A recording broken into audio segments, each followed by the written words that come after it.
Thank you guys for coming out on a Saturday morning. I know it's a beautiful day and there's lots of things you'd rather be doing, but we do appreciate you taking a few minutes of your time to come down here and learn a little bit about our community and understand how every person here in the community can be a historian. Whether it's by saving your grandmother's quilt or saving family photographs or even spearheading a public work project, we all can find a way to help preserve some of the memories of the past, because if we don't, they're lost and forgotten forever. Now, as many of you know, these workshops are put together by a joint collaborative between the TCU Center for Texas Studies and the Fort Worth Public Library, and we've been doing these for about 10 years now. So we've had a whole range of these things, and these workshops would not have been possible had it not been for the generosity of the Summerlee Foundation in Dallas and the Somerville G. Roberts Foundation in Dallas that's helped provide the funding that has given us a chance to give back to the community in this way. Today, our workshop is going to be on an important event that happened here in Texas, an important event that happened here in Fort Worth, and an opportunity where the community came together to try to commemorate that event in a respectful but honorable way. Our talk today is going to be by Mr. Andy Taft. He is a native of South Florida, Tampa. You won't hold it against him. Well, he went to the University of South Florida, and I've got some friends there, and I'm going to do some checking on him. Make sure that he was a decent student. But he really began his professional career working with Grubbs and Ellis in Florida as a commercial real estate salesman in downtown Tampa. He served at Shreveport, Louisiana's Downtown Development Authority as the executive director. And he was there until 2003 when he came here to Fort Worth. So he slowly made his way west, and he got here as quickly as he could. He is the president of Downtown Fort Worth, Inc., and for those of you who do not know, Downtown Fort Worth, Inc. is the city's downtown advocacy organization, and it manages downtown planning processes, 2 public improvement districts, the downtown tax increment finance district, 2 city parks, the Main Street Fort Worth Arts Festival, and the Parade of Lights. So, Andy, your staff stays pretty busy. He also is the past chairman of the International Downtown Association, and he's a member of the Fort Worth Homeless Commission. So not only has he been involved in promoting downtown, but he's been involved in trying to make Fort Worth a better city. And today he's going to talk to us about the JFK Memorial that members of the community came together for and brought this to downtown Fort Worth as a memorial to the last night that JFK spent alive. So without any further ado, Andy.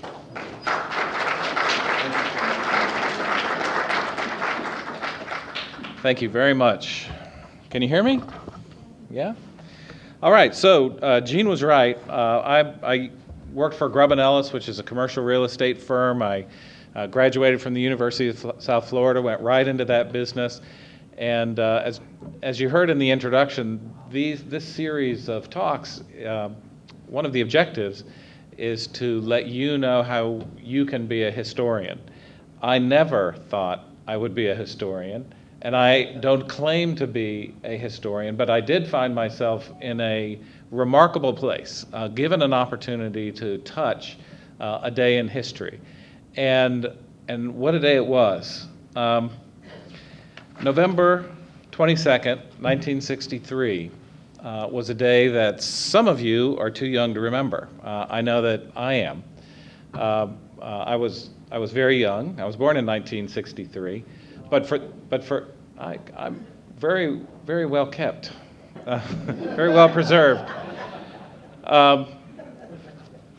But for those who do remember that day, it's a day that they don't remember fondly. It's a day that saddened and shocked the world, a day when innocence was lost and America moved from Camelot to grief. And on November 22nd, 1963, Perhaps this image is one that you've all seen, and you all know what happened seconds after this image was taken. It happened in Dallas shortly after JFK left Fort Worth.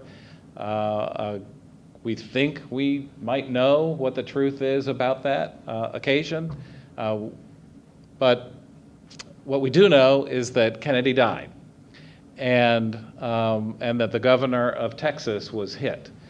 And that day, those events on that day are seared in the memory, the world memory, and history's memory. It was a tragic day. So when our convention center was built, a theater was built at the south end of it, immediately adjacent to what is now the Water Gardens.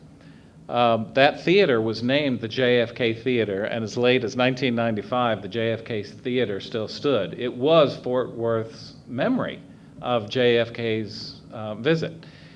It was that name, JFK Theater, was not emblazoned across the front of the theater. There was still a symbol to the president here in Fort Worth. But when the convention center was expanded in 2001, the JFK Theater was torn down. And so we lost our memory of JFK here, our physical remembrance of the president's visit. So we were approached by a fellow named Ferris Rookstuhl out of Dallas, who said, you've torn down the JFK Theater, and you don't have anything, and the Fort Worth story is very important. You need to have something. And so he began a series of initiatives with local folks to raise money to build a JFK sculpture in Fort Worth. And they raised money, they had fundraisers, and they hired an artist out of Houston named Lawrence Ludke. And this is a picture of Lawrence with the JFK sculpture. And they raised money, enough money to build a clay model of an 8-foot bronze sculpture that eventually would be cast. And they started raising money, and then 9/11 happened, and the world went crazy for quite a while, and things were put on the back burner, including the JFK Tribute. And a few years later, actually just a few years ago, Downtown Fort Worth, Inc. completed its strategic action plan for downtown, and included in that plan was the idea of creating a public art plan for downtown. We really didn't have one. We didn't know how to go about it. So we worked with the Arts Council to create a public art plan in downtown, and one of the first priorities for completion was the casting of the bronze sculpture of JFK. And so we put that in the art plan, and as soon as we published it, we had a very generous offer by a couple of board members of Downtown Fort Worth, Inc., Taylor Gandy and his wife, to help raise the money to fund the casting of the bronze sculpture. And so we did do that. We cast the sculpture, and that began the process of trying to tell the story of JFK in Fort Worth. He stayed at the Hilton, what is now the Hilton Hotel. It was the Hotel Texas back then. And he walked outside and he gave a speech to a couple of thousand people who were waiting outside to see him. And you remember this newspaper article, Kennedy dead, Connally also hit, and then rain stops as JFK cheered by residents. That's probably the coverage that the JFK visit in Fort Worth got. Compared to that headline, there was a reporter there, he had a story to write, he wrote the story, and it appeared under the headline of the president being shot and killed.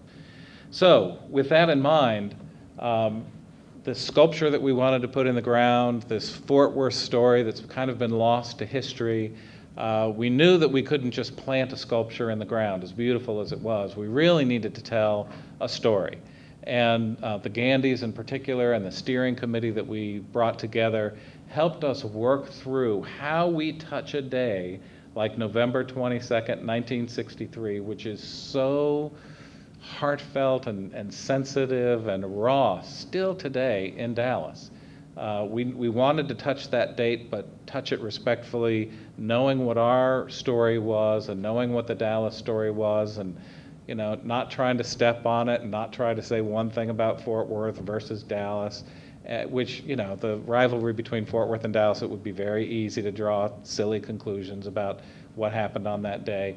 And in fact, some people have, you know, gone to that place, which is ridiculous. So we decided we were going to touch the date, and we tried to touch it very sensitively. And the first thing we did was put together a video to try to explain to the people that we were trying to raise $2 million from to do this project, what we were trying to accomplish. And if we can play this, we're going to try to play a YouTube video here that tells you in very quick form, it's really just about 3.5 minutes long, what we were up to.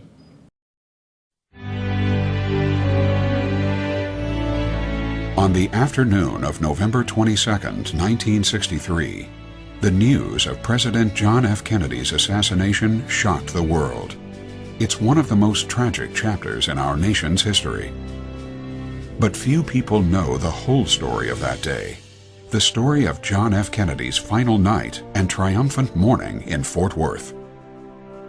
President Kennedy spent the evening of November 21st in a suite at the Hotel Texas in downtown Fort Worth. He and his wife Jackie were surrounded by an art exhibit created especially for them, including masterpieces by Picasso, Van Gogh, and Monet. The next morning, despite a cold rain, a large and enthusiastic crowd gathered outside to catch a glimpse of the young popular president. Over the objections of the Secret Service, President Kennedy made an unscheduled speech and thanked the crowd for braving the elements. "There are no faint hearts in Fort Worth," he began. He spoke of Fort Worth's key role in aviation history, of the ambitious space program, and of the future he saw for America's leadership. The crowd loved it, and the people closest to the president reached out to shake his hands. The president left the group outside and delivered his remarks planned for the chamber breakfast inside the hotel. Later, as the motorcade left the hotel and headed down Main Street, the clouds had departed and the sun was shining brightly. At that moment, Fort Worth reveled in the president's visit, inspired by his words and proud to host him. But the day that began with such high hope and optimism ended in tragedy. It appears as though something has happened in the motorcade route. Something, I repeat, has happened in the motorcade route. And the story of his visit to Fort Worth has been lost to history. Fort Worth has brought this compelling story to light by creating a powerful tribute to the man, the era, and the city. The John F. Kennedy Tribute is located in General Worth Square, the site where he delivered his public speech that morning. The city of Fort Worth improved the surrounding park, and an 8-foot bronze sculpture of President Kennedy, commissioned with private donations, is the centerpiece of the new Tribute Plaza developed by Downtown Fort Worth Initiatives, Inc. Texas artist Lawrence Lutke, a National Sculpture Society Fellow, created this beautiful work of art. The JFK Tribute in Fort Worth is a place for contemplation and education, a place where we celebrate the past to awaken the future. Visitors can view the Kennedy sculpture, see images of his visit, read inscriptions describing his stay in Fort Worth, and reflect on Kennedy's quotes. Visitors can also access both speeches he made that day and take a tour of the tribute via smartphone application or by visiting www.jfktribute.com. The JFK Tribute tells the story of the president's visit to Fort Worth, and a day that began with hope and optimism, a day the world will never forget. This is the story of November 22nd, 1963, in Fort Worth, Texas.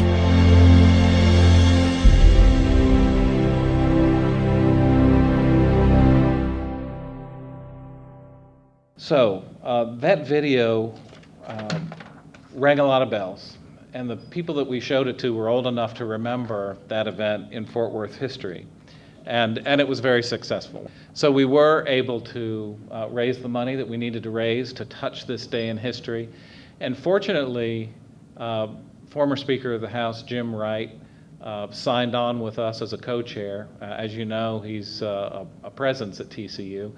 And he was on the stage that day. He introduced the vice president, who introduced President Kennedy, and his memories and his attachment to the president and to the people of Fort Worth opened a lot of doors for us and let this happen. So we did cast the bronze, and then we had to place the bronze in a setting that was fitting.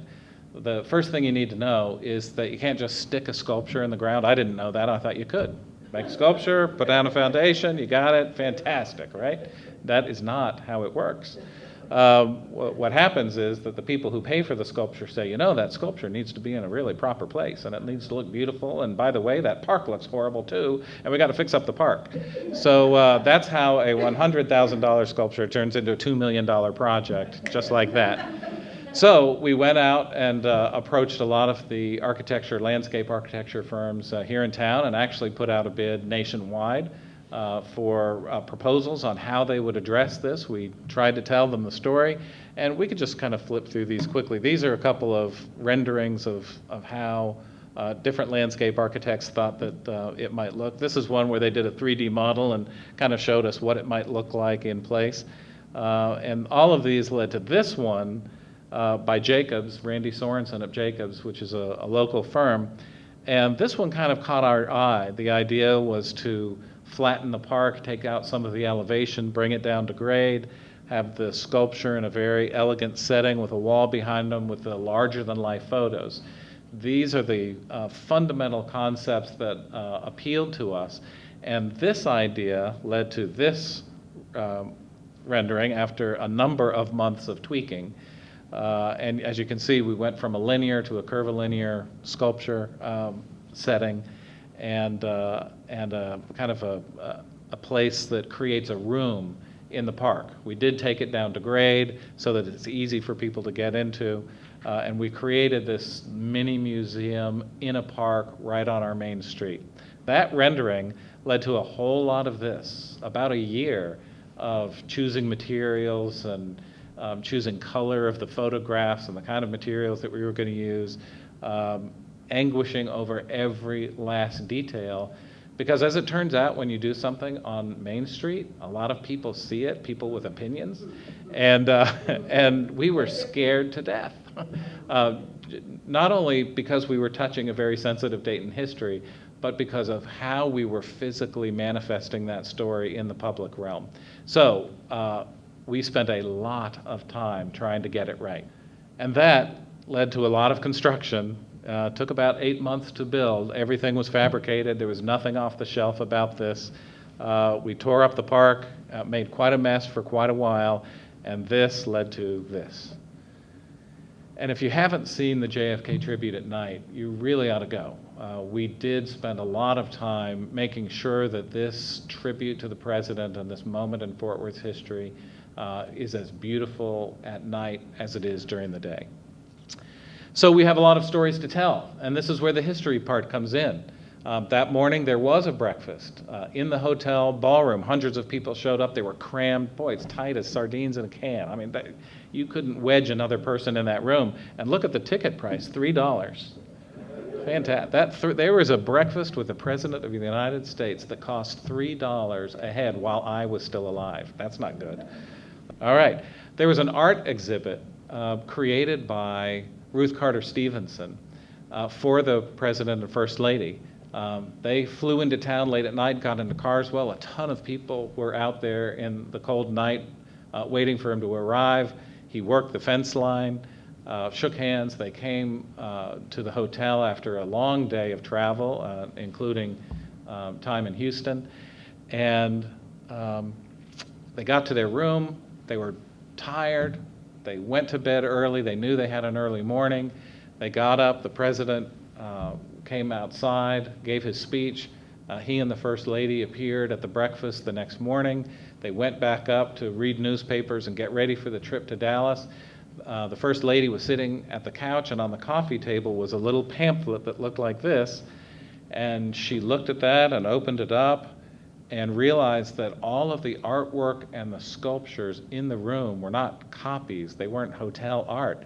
They were masterpieces by Renoir and Eakins and a number of other artists. This gives you a layout of the artwork that was collected from local museums and collections here in Fort Worth, private collections, replaced all the artwork in their room with these original pieces. And the First Lady got up, took that pamphlet over to her husband and said, "Did you know that's really a Picasso right there?" And showed him the pamphlet, and they were aghast. There was this museum in their room. They had no idea that those were real pieces. And the President of the United States handed the pamphlet to someone and said, "Can you please get whoever is responsible for this on the phone?" And that's how Ruth Carter Stevenson got a phone call from the President of the United States and the First Lady before they left Fort Worth. It's a really great part of the Fort Worth story. And when you think about November 22nd, 1963, you think about a crazy guy in a book depository and an assassination of a president, and that's the story, that's the Texas story. That's what history has told us. There was a lot more, and some of it are very personal tales. We try to tell them on a mobile app. So we've got this granite and stone and bronze and glass physical manifestation of our memory on our main street, but we also have a big virtual piece to it as well that goes deeper into the story. And so on our mobile app, you can take a tour of the tribute, you can view more high-resolution photos of the president's visit, you can read stories from JFK's visit, you can post your own stories about your memories. You can hear a walking tour as well as you are at the tribute. And the walking tour is actually narrated by Fort Worth's own Bill Paxton. Bill was there that day. He was sitting on his father's shoulders, and so we add a little bit of star appeal to the audio tour. And on the JFK website, where we start with the phrase, "There are no faint hearts in Fort Worth," again, remembering the president's thanks for the people who had been standing out in the rain. We have a number of tabs that can take you to different sections. Maybe the most important one is the education piece. And here's where we really touch the education and the historical piece of our effort. Half of the people alive today were not alive when JFK was in Fort Worth. And they don't know who JFK was, really. Maybe they know he was a president of the United States. They didn't know what was going on in the United States at that time. They didn't understand the importance of the battle, the ascendancy of communism and of Russia as an economic and philosophical adversary. They don't understand the pressures that he was under and that the nation was under at that time. And so we created a curricula for local elementary, junior high, and high school teachers that tell the JFK and Fort Worth story and use the content of his speeches as the launching point. And so, he spoke of going into space and what we would need to do to accomplish that. He did talk about economics and the ascendancy of the Soviet Union. He talked about Fort Worth's role in military and aviation history, and we use those three themes as our jumping off point to educate future generations about JFK and his visit in Fort Worth. So we hired 2 historians from the Fort Worth ISD. They built up this curricula, all of these supporting materials, and you can see them on the website. And we've hopefully created a teacher's guide, a teacher's program for those 3 grade levels where they're going to be teaching local history or Texas history, and hopefully given them the materials that they will use to weave a local Fort Worth story on a very, very important and sensitive date into their classroom schedule. We also provide an opportunity for you to tell your stories. If you have a memory of the story or you remember what your parents said about this day, there's an opportunity to go on here and talk about your experiences and share them, and also obviously read them.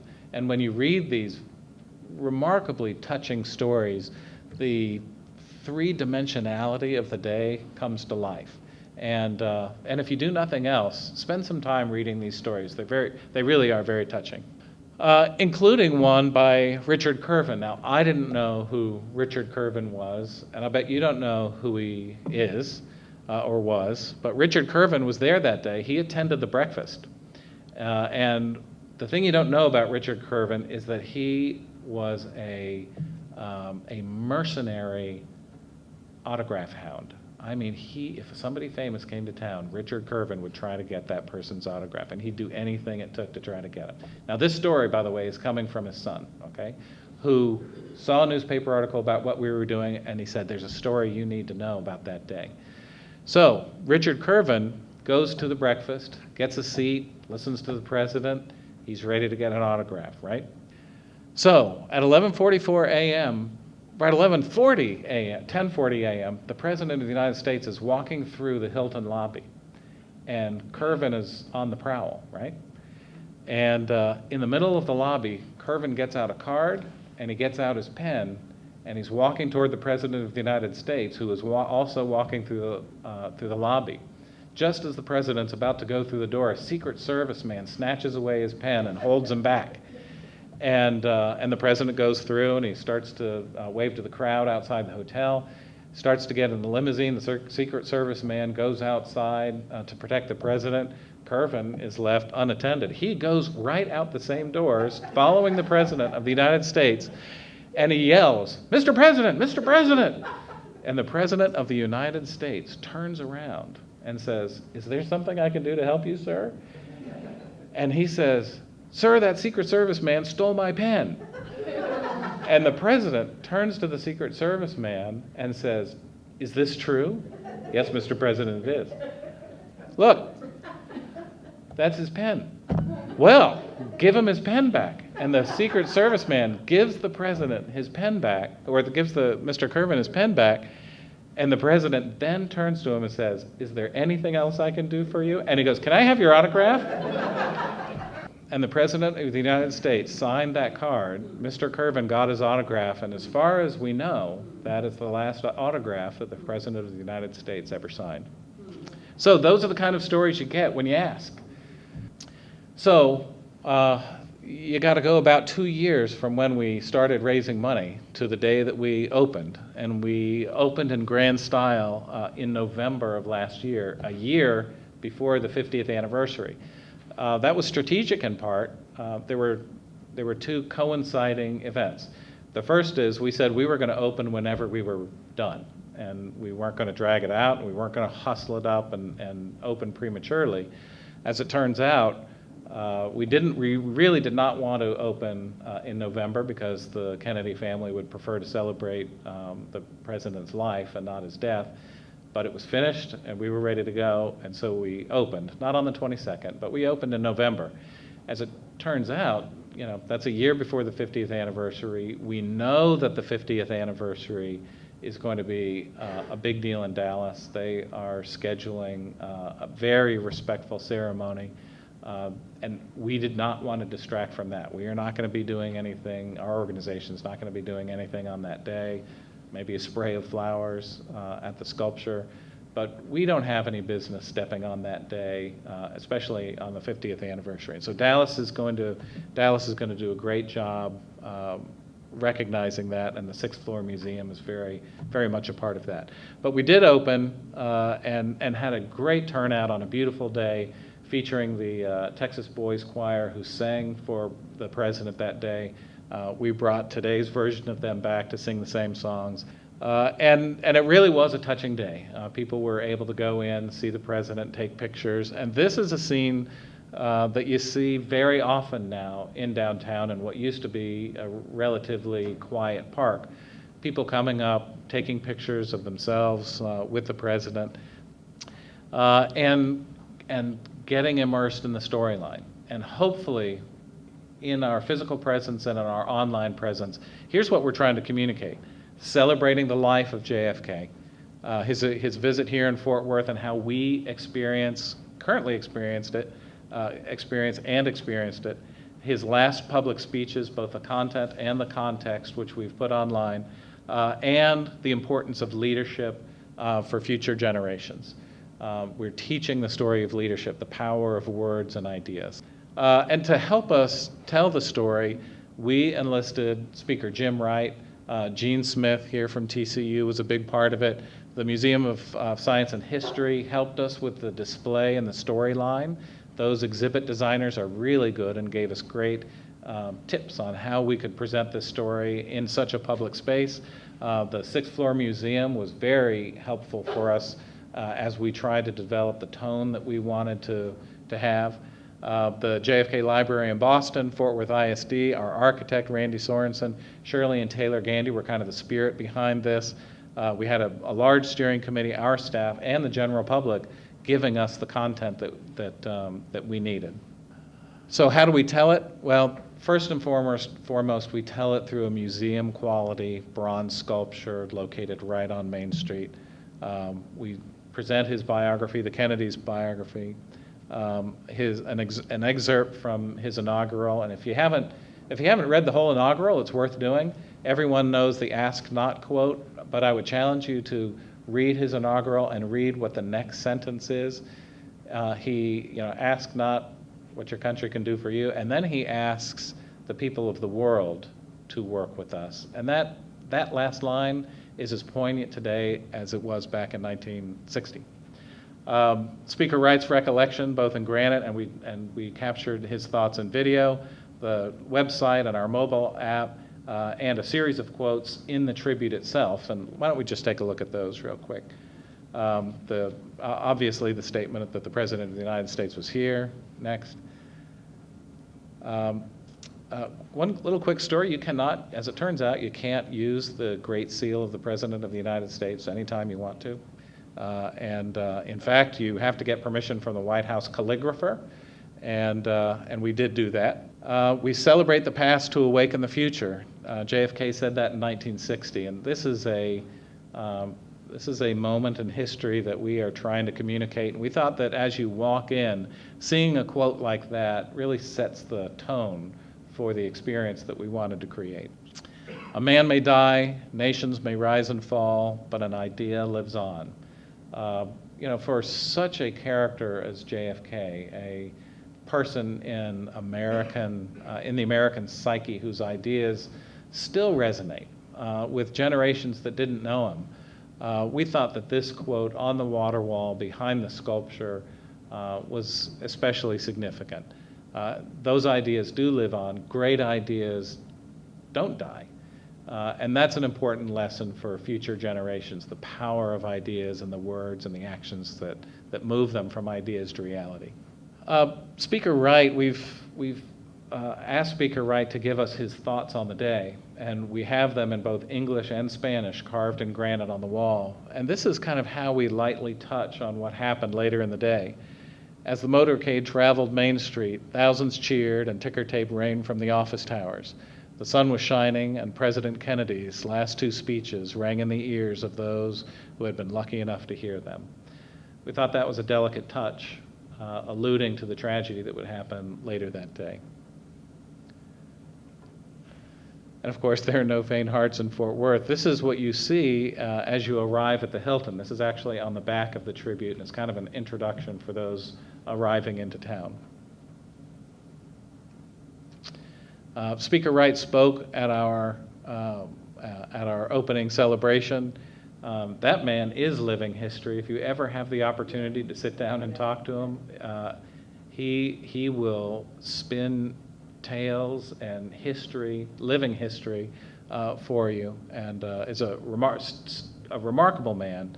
And again, if you have an opportunity, take advantage of it. So the sculpture, just quickly wrapping up here, the sculpture itself was originally intended to stand on a plinth or a pedestal that was 4 or 5 feet tall. That's Larry Ludke, the sculptor.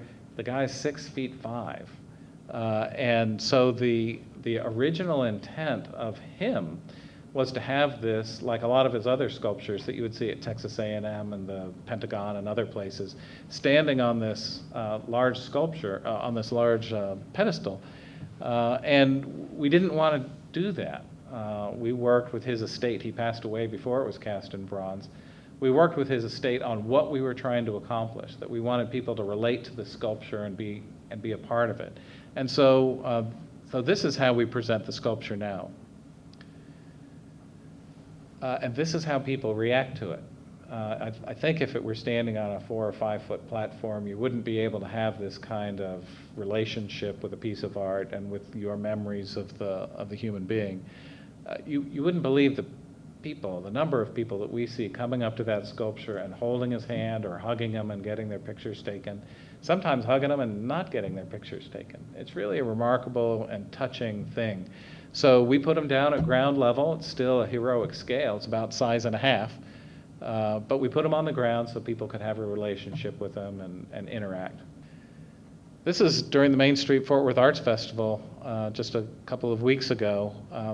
There were no fewer than that at any given time in there, all taking pictures and being a part of the scene. The larger-than-life photographs, it's really remarkable. People get up close to them and try to pick themselves out, and a few have actually said that they were that person in the photo. So that's the JFK Tribute in Fort Worth. I've taken 44 minutes. I was given 45. I hope that you'll agree that we attempted to touch a very sensitive date in the history of the United States with a very sensitive hand. Between how we have gone about presenting him and his wife in sculpture and picture form, both day and night, and then the education component, how we leave the Dallas story to Dallas and we really just focus in on the Fort Worth story, and how we've drawn memories out of the general public and put them on the website and give you opportunities to interact with the physical exhibit virtually, that we've succeeded in our effort. So thank you very much for coming out on a Saturday. Be happy to take any questions. Yes, ma'am. One question, just because I'm nosy. But at the Hilton, is there like a memorial there in the actual room where they stay, him and his wife? That's a great question. The answer is no. The presidential suite at that time was the Will Rogers suite, and it faced Main Street. And there's a tall building right across the street, and the Secret Service said, no, you can get a line of sight from that building into that suite. So, Mr. President, Mrs. Kennedy, you're going to be staying in the suite on the other side of the building. They've put 2 rooms adjoining together, and that's where you're going to be staying. And Mr. Vice President, you're going to sleep in that. You get that one. That's where the Vice President spent the night. They have reconfigured that floor, so that suite doesn't exist anymore. That number doesn't even exist anymore. And that's because so many tourists were coming up to get their picture taken with that room number behind them that it just became a problem. And so that the whole floor has been reconfigured. The rooms don't exist anymore. There was another question. Yes, sir. More specifically, what were the concerns that you had that in terms of repercussions from Dallas, and you're trying to avoid any sensitivities? Could you be a little more specific? Other than the fact that you didn't want them to, the memorial to give the impression that Dallas had done anything wrong. Right. Well, you know, when Kennedy was shot, there were a lot of, interviews done, and people at that time, it was a shock to the Dallas psyche, and to a certain extent, that still exists. So they took it very personally, and the nation took it very personally. There were very angry things written and said in the media about Dallas because this tragic thing happened there.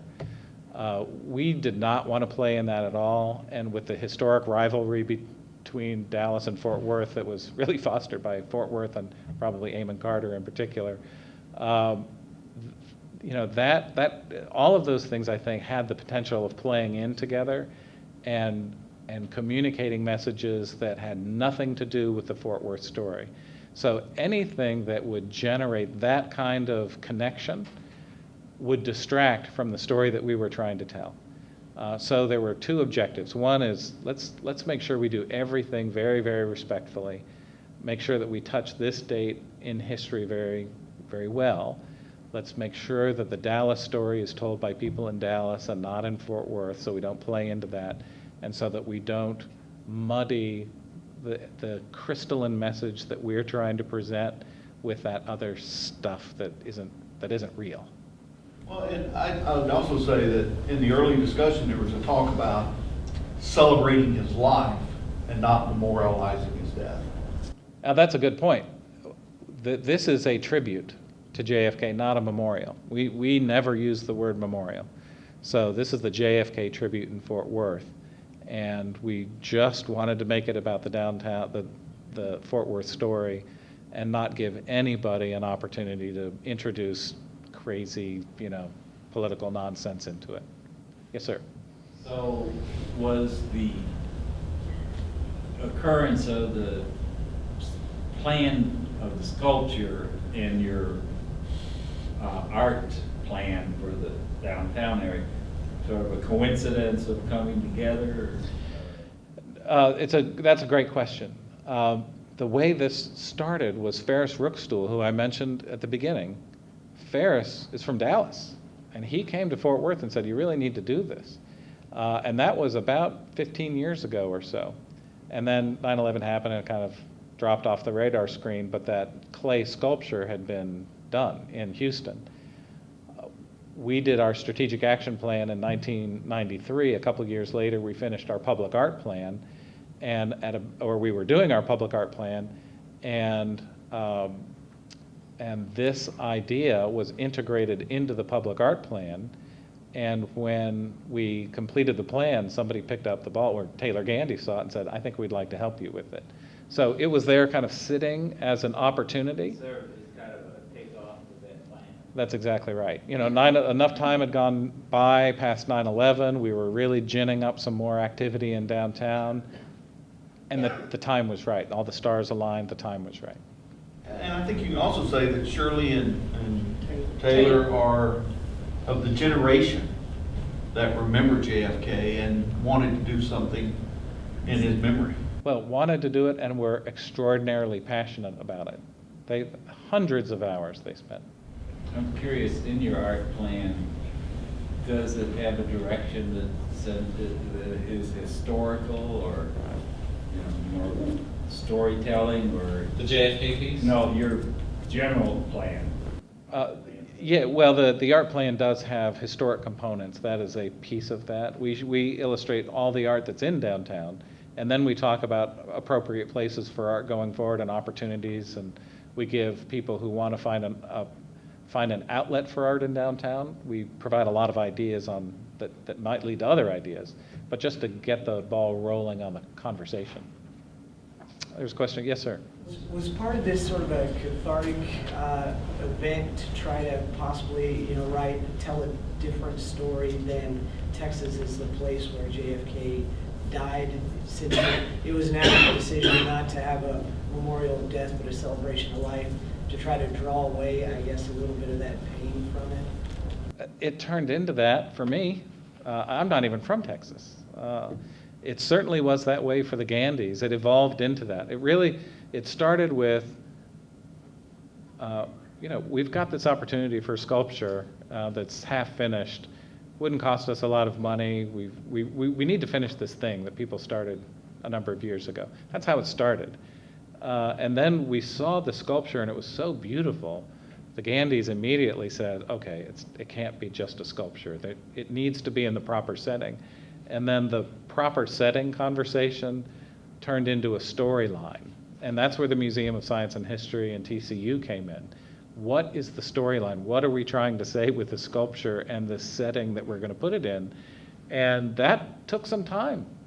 We spent a lot of meetings working through what we were trying to say about this moment in history. It got from a piece of art to a moment of history. What are we going to say about this moment in history, and how do future generations fit in, and what are we trying to say? And when you go through that process, there is a catharsis that emerges. You can read a whole lot into motivations, but that was really the train. And I think what we've ended up producing does create a cathartic moment, hopefully, gives an opportunity for a cathartic moment where you learn that, you know, that moment, the soundbite, the JFK in Texas soundbite is a bullet shot, right? There's a lot more to that story, and we try to tell a piece of it. Yes, ma'am. The lights at the tribute stay on all night, or is there a certain time period? They go off at midnight, as do the lights in the park. Yes, ma'am. I just had a comment about the photograph and then a question. The moon coming up over that is very poignant, given that he wanted to be on the moon. Mm-hmm. So was that planned? No, that was. And I hadn't thought about it until you said it. No, that's great. I will. That will be intentional the next time somebody asks. Really got me when I first saw it. And then my question was, has any members of the Kennedy family come to see it in person? Not that we know of. We did have wonderful letters that were sent, and we read one of them from Kathleen Kennedy at the tribute opening. But to our knowledge, none of the Kennedy family have been in town. They have seen it, lovely, really lovely comments from them. Are they still living here in Texas? Oh, no, they're in Boston and New York and elsewhere. That group picture, is it from the breakfast or the crowd outside? Which picture? Oh, the one here on the right. The one on the right is from the speech outside. And Dad was inside and he gave his speech in there. yeah, oh, your father was there? Please write your memories on the website. Please go to the website and tell us the stories that he told you. The one on the left is inside the ballroom. Well, and one of the beautiful things about that picture on the right is when it shows out into the crowd, it is a cross-section of American society. It's black and white and male and female, and it shows you how all these people came together for that moment in time. Yeah, it was a time of tremendous racial tension in the South and in Texas in particular. And that picture actually shows him reaching across and an African-American man reaching across, and their hands are about to shake. It's really a beautiful picture. Andy, I have a question and a comment. My name is Adam Ryan. I'm the assistant director here at the library. And I just want to make an announcement that we're actually working with Andy and putting an exhibit here on the 50th anniversary of JFK. And it will start in September and go on until December. And we're going to have some speakers come in during the month of November. So we will be continuing the story of Fort Worth and how it's connected to JFK. So I encourage y'all to come back and see that exhibit. My question is, when you saw the artist's sketch, it was straight lines. Mm-hmm. It ended up being a circle. Is there any symbolism to that? The flat panel that you saw behind was stark and cold and somber, and it felt very much like a memorial. And as we worked with the designer, what we liked about it was that he created a backdrop and a setting. We liked the larger-than-life photos. We liked the taking the park to grade at that point and having this seamless approach to the sculpture. But that heavy, cold setting, it took a while in conversations and a long series of iterations from flat to what you see now to really understand the warmth of the room we wanted to create. And we thought that a flow of a room with these large sculptures could not distract unduly from the sculpture itself. The sculpture needs to be the centerpiece, and all of this other reinforces the stories that we want to tell. So there were a lot of iterations between that flat piece and the curvilinear wall that you see now. I use the word curvilinear, and that's usually the end of a presentation. So thanks again very much.